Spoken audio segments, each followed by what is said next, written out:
All right, let's get this party started with the head coach, Rod Brind'Amour. I talked to him downstairs, and I asked him, are you ready? I think I am. I mean, I'd rather be not ready by me and everyone else ready, But I think everyone's ready to play. That's for sure. I mean, obviously there might be some rust. There might be, a little something that you would expect. A lot of guys haven't played a lot, but I think we're all ready to roll. The first handful of games are always a little bit sketchy anyway, right, in terms of system and structure and all that? Well, it's just more – it's not even that. I think it's more just the intent, the mindset. You've been in summer mode and non-games that mean nothing mode, and it's hard to really replicate that. All of a sudden you're dropped into the fire and, you don't want to be left getting burned, if you know what I mean. I was watching last night. We had the Battle of Alberta to open the season, which is wild. Colorado and LA is two teams that think they're going to, be in the Stanley Cup Finals mix. And your matchup tonight. Yeah. These are two of the best teams in the East, based on what people think. Your thoughts on the Devils? Yeah, well, we played them enough. We know this team. We got, fortunate last year where they were missing a couple pieces. We know what that does to a team when you're missing a couple guys. And, so both Hughes in the lineup. Yeah, so it's we know they have that talent. That's about as high as you can get. And then they, you watch the rest of their group. They grind it out really well. So there's a reason people predict this team to be top notch, because they are. All right, I'm going to get to some other players, but I want to ask you about somebody who's been here for a number of years, Andrei Svechnikov. The kind of year that, he was good in the playoffs. It was a different Andrei we saw certainly in the first two rounds of the playoffs than we saw in the regular season. What is his next step? Yeah, I think it's that consistency of what you're talking about. Everyone always focuses on points and goals, but that's part of it. It's no different than you focus your team on wins versus something. You might be playing great hockey, not winning. You got to win.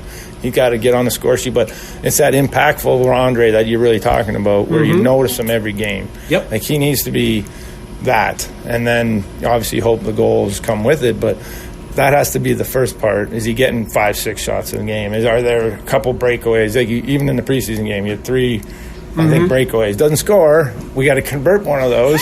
In the game, you win the game. But all of a sudden, you're like, that guy was maybe your best player. That's kind of what we need out of him. Let me ask you about a couple of new guys. Let's start with Keandre Miller. We didn't see him in the preseason. I know I spoke to him. He's excited about his future here.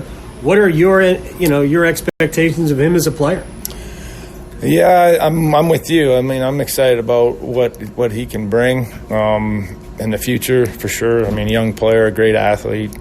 There's a lot of upside here, so I don't want to get blowing it too hard, because I want to give him some time. Sure, he hasn't played in new system and all that, but we're excited about what he can bring. As that skating ability is so obvious, and that range, it's everything that you would want in that defenseman. So you don't want to say 20 goals, 60 points, none of that, no, like 40 I don't want to say plus that. minus? I would hope it would be that, but that's asking a lot. The other new guy, Nick Ehlers. Yeah. Another high skill, can finish, all of that.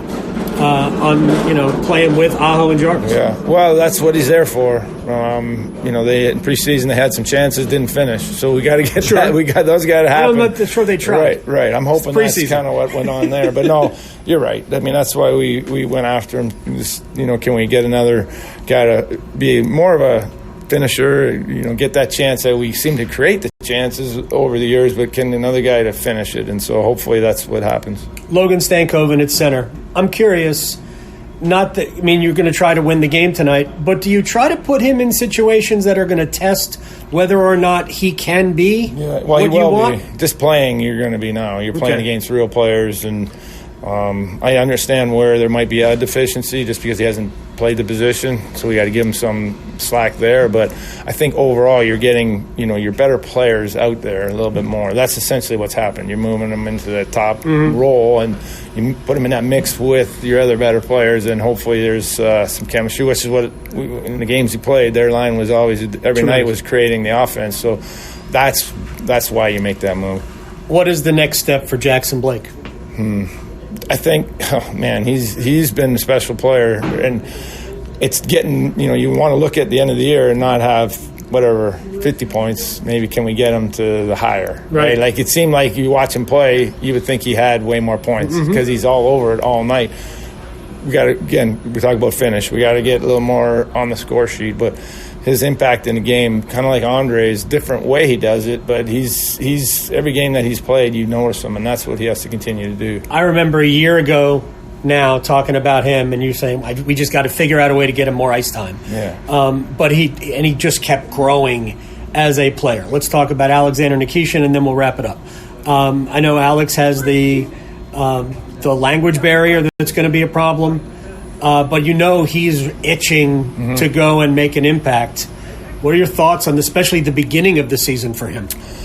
Again, trying not to, throw the world on him. And, we know there's a good player here. Can we make him better every day? It's a slow process, I think, but not put too much on him and just let him develop. He's developing at this level, for me. I know he's a little bit older player as far as, he's been playing pro hockey, but it's a different league. Sure. We're talking maybe the third or fourth best league in the world that he's playing. And now he's in the best league. So it's a huge adjustment. And then playing that position, it's not like playing forward where you make a mistake, you got your D and your goalie to back you up. When you make a mistake back there, it's like or in your net. So it's such a more important position overall. And so we got to give him a little more leeway, I think.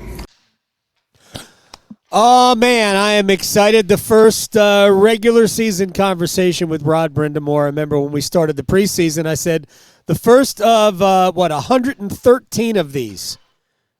Regular season, preseason, postseason, getting all the way to the Stanley Cup Finals. I have budgeted for as many as 115. I don't think all the series will go the distance. All right.